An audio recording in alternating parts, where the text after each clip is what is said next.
So you want to start a mastermind group for women. Having mastermind groups and being a part of them have been a transformational experience in my business.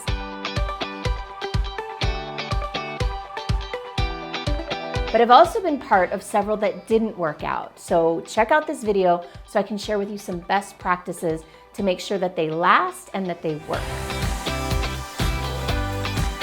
Mastermind groups are a great way to improve your business, to develop yourself, to grow, to transform, and to learn new practices and ways of doing things that you may never have thought of before. The mastermind group that I run right now is 6 years old, and it has gotten so powerful and so effective. It really lifts people up, and from the get-go, from the moment people join, it changes the way they look at and talk about their business.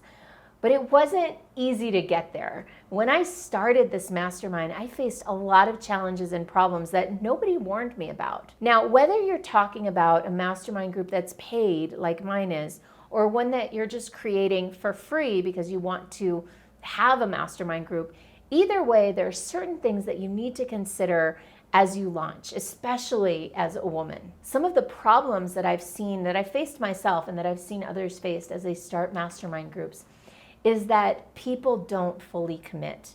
It's one of the biggest challenges. When you start something up and you're excited and you go and enroll people in it and then they're excited, some of the problems that I've seen that I'll address when I share with you how I like to set up masterminds are people being flaky, people committed at the beginning and then not showing up anymore, some people giving really difficult feedback, not in a very loving or generous way. Other people might not receive feedback very effectively. So there are all sorts of challenges that come up when you create a mastermind that can end up making the mastermind fall apart or just making people stop wanting to show up altogether. So what I want to share in this video is some of the best practices that I've found to make masterminds more effective, more engaging, and last a really long time. So the first thing to think about as you're putting together a mastermind group is obviously going to be who's in the group. Who are you pulling together? What I found is that mastermind groups are most effective when you pull people together who have a lot of common ground. Now, you don't want to pull together people who are very all the same or very homogenous, but that have certain common ground that's going to help them support each other. So, for example, let's say we're talking about a group of entrepreneurs. Now, you could have a wide variety of women entrepreneurs from a wide variety of industries. And the thought process there might be, well, they can cross-pollinate from all these different areas and industries. And that does make sense on one level. But what I found is that if people are from many different industries, let's say some people are selling products and some people are selling services, those are very different operations. Yes, they can give each other ideas, but chances are having more common ground, like having everybody selling a certain type of service, is going to probably help people more than if they're very, very different. So thinking about really cultivating, or rather curating, your participants it's really important, handpicking them.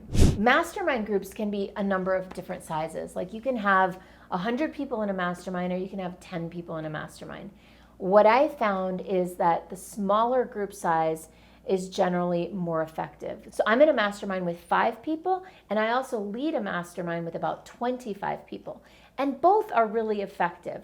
That said, for the group of 25 people, we often separate out into smaller groups within the mastermind, because it's very difficult to have every single person have a substantial turn in front of the whole group with as many as 25 people.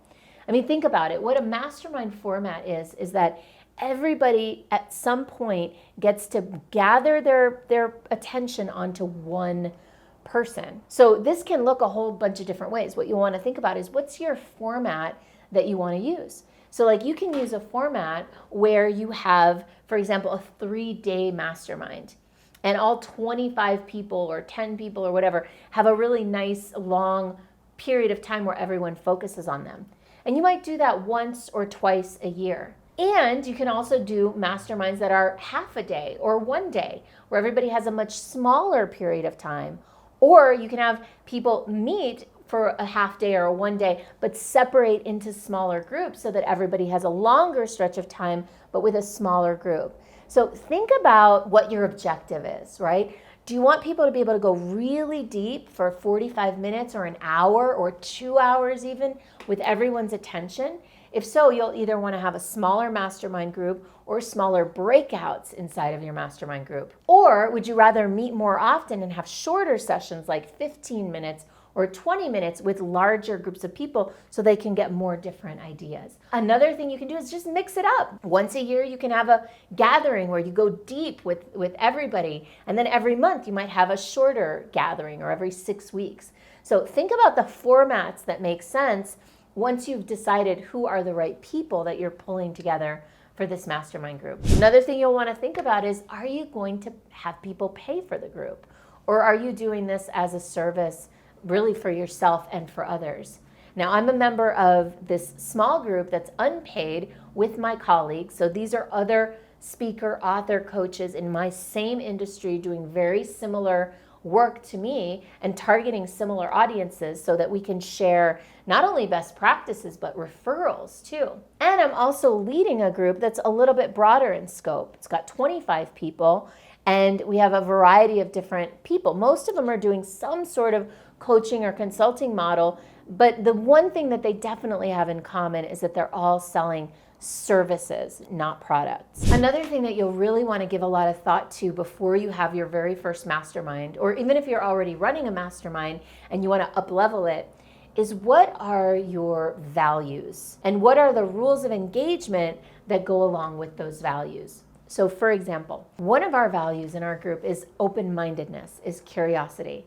And so how that translates into our standards and guidelines is that we have a guidelines sheet that we give to everyone before they start masterminding.